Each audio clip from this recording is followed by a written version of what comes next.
Hello everyone, welcome to Payel's embroidery. আমি চলে এসেছি একটা নতুন টিউটোরিয়াল নিয়ে। তো আমি আজকে দেখাবো কামিজের ওপরে কিভাবে এমব্রয়ডারি করতে হয়। তো আমি এখানে ব্ল্যাক কালারের একটা কাপড় নিয়ে নিয়েছি আর এইভাবে পেন্সিল দিয়ে ড্র করে নিলাম। তারপর আমি এখন সুতোর কাজটা করব। তো আমি এখানে অনেকখানি ডিজাইন এমব্রয়ডারি কাজ করে নিয়েছি। এখন জাস্ট অল্প একটু করে আপনাদেরকে দেখাবো, আপনারা যাতে বুঝতে পারেন সেই জন্য। তো যেহেতু আমার কালো রঙের কাপড়, তো আমি এখানে কালার কন্ট্রাস্ট করে ডিপ রানি কালার দিয়ে আমি ডিজাইনটা করছি। তো আমি এখানে জানি না কালার কতটা বোঝা যাচ্ছে ভিডিওতে।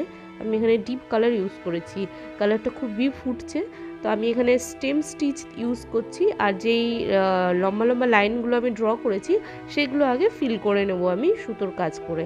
তো আমি এখানে স্টেম স্টিচ দিয়ে দেখতে পাচ্ছেন আমি লম্বা লাইনগুলো যেগুলো ড্র করেছিলাম ওগুলো ফিল করছি। আর এটা সামনাসামনি দেখতে ভীষণই ফুটেছে ডিজাইনটা, কালার কম্বিনেশনটা। আপনারা যখনই করবেন কালার কম্বিনেশন সবসময় মাথায় রাখবেন, কারণ ওটা অনেক ডিপেন্ড করে যে আপনার কাজটা কতটা ফুটবে।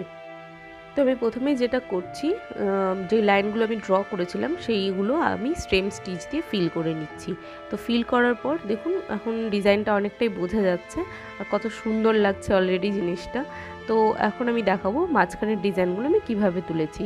তো প্রথমেই দেখায় এই যে পাতা টাইপের করেছি, মাঝখানে একটা ফুল মতো হয়েছে, এটা আমি কিভাবে করছি দেখুন, ভালোভাবে দেখলে আপনারা বুঝতে পারবেন। মাঝখানে সেলাইটা একটু বড় দিয়ে তারপরে সাইডেরগুলো একটু ছোট ছোট করে দিলেই একটা এখানে প্যাটেল টাইপের ডিজাইন চলে আসবে। তারপরে আমি সাইডে যেই কমা টাইপের এরকম ডিজাইনগুলো করেছি সেগুলো দেখাই। ধীরে ধীরে প্রত্যেকটা ডিজাইনই অল্প অল্প করে দেখাবো যাতে আপনাদের বুঝতে সুবিধা হয়।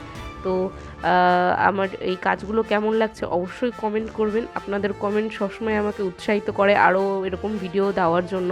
তো আরও যদি ডিটেলসে দেখতে চান তাহলে আমাকে অবশ্যই জানাবেন, আমি তাহলে আরও ডিটেলসে ভিডিও বানাবো। আসলে এই কাজগুলো এত বড় হয় যে পুরো ধরে যদি সম্পূর্ণটা করতে যাই তাহলে অনেকটা সময় লেগে যায়, তাই জন্য এটা অনেক কেটে অল্প করে আমাকে দেখাতে হয়। তো যাই হোক, আমি এখানে দেখাচ্ছি এই কমা টাইপের ডিজাইনটা কিভাবে আমি করেছি। দেখুন, এটা ওই একই স্টেম স্টিচ বা ডালফোর সব অনেকেই অনেক রকম বলে থাকে, তো এইটা দিয়েই করছি। তো একই রকম রেখেছি আমি স্টিচ, বেশি কিছু স্টিচ ইউজ করিনি যাতে বিগিনার্সদের সুবিধা হয়। তাই জন্য আমি একদম সিম্পল রেখেছি যাতে খুব সহজেই এটা বানিয়ে ফেলা যায় আর খুব চটজলদি হয়ে যায় সেই জন্য। তো দেখুন, ওই একই যেই স্টেম স্টিচ দিয়ে আমি লম্বা লাইনগুলো টেনেছি সেইভাবেই এই সাইডে যে কমা কমা মতো ডিজাইনগুলো দিয়েছি ওগুলো করে নিলাম। তো তারপরের ডিজাইনটা আমি কিভাবে করছি দেখুন, এটাও ভীষণই সিম্পল রেখেছি আমি। সামনে একটা ফ্রেঞ্চ নটের মতো বানাচ্ছি, আর এটা যেহেতু একটু ডিস্ট্যান্সে আমি নিডলটা দিচ্ছি তাই জন্য নিচে দিয়ে একটা বেশ সুন্দর দাগ মতো হয়ে যাচ্ছে। দেখুন কিভাবে করতে হবে। প্রথমে এইভাবে নিয়ে নিডলটাকে 3বার এভাবে পেঁচিয়ে নিচ্ছি, আর এভাবে করে দিলেই সামনে একটা ফ্রেঞ্চ নট মতো তৈরি হয়ে যাবে। দেখুন আমি একইভাবে সম্পূর্ণ ডিজাইনটা করব যেভাবে দেখালাম। তো প্রথমে পাতাগুলো করে নিচ্ছি, তারপর যেভাবে দেখালাম একইভাবে পুরো ডিজাইনটা আমি করব। এখানে বেশি কোনো স্টিচ আমি ইউজ করিনি, একদম সিম্পল রেখেছি। তো আমি এখানে যেটা করেছি 2 মিটার কাপড় নিয়েছি, তারপর সেটাকে দুভাজে ভাঁজ করে তারও মাঝখান থেকে আমি গলাটা তুলে ডিজাইনটা তুলেছি।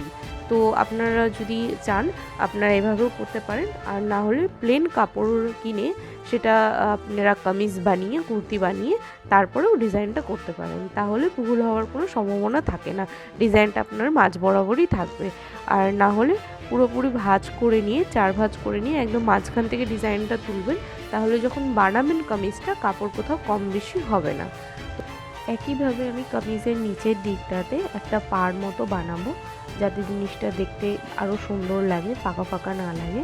আর পুরো বডিটাতে ছোট ছোট বুটি বুটি মতো বানাবো। দেখতেই পাচ্ছ তোমরা এখানে আমার ডিজাইনটা কমপ্লিট, আর এটা অলরেডি কত সুন্দর লাগছে দেখতে, আর কালারটাও ভীষণ ফুটেছে। আমি জানি না ফোনে এটা কতটা বোঝা যাচ্ছে।